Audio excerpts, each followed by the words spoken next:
ndikatindo kuda uchaitase na baby ndikatindo kuda uchaitase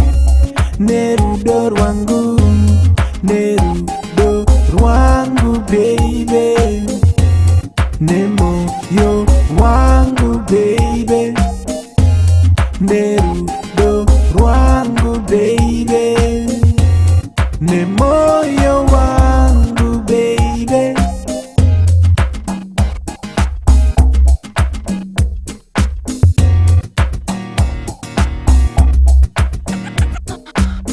Usambofa wandirwadzisa moyo wangu ndakubatisa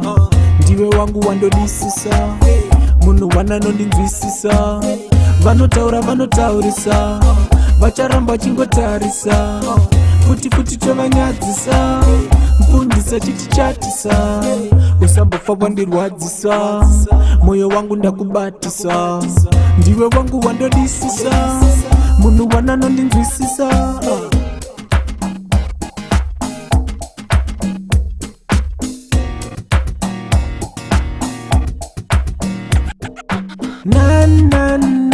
na baby ndikatindo kuda uchaitase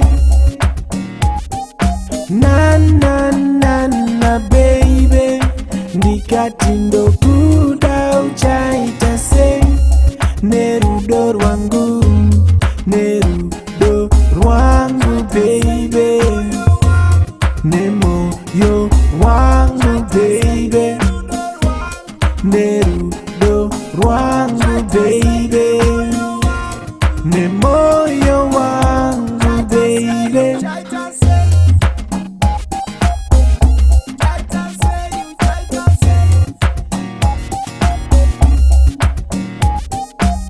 Ndokutora ndokugarisa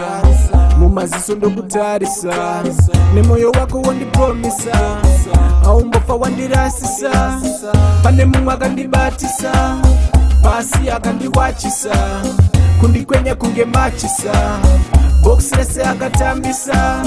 usambofa wandirwadzisa moyo wangu ndakubatisa chinonzi rudo wandiratidza ndapa kutenda wandibhilivisa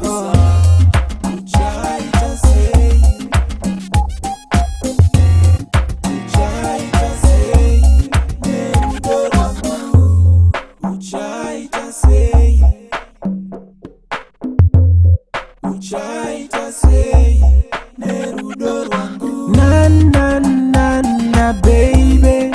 ndikatindo kuda uchaitase na baby ndikatindo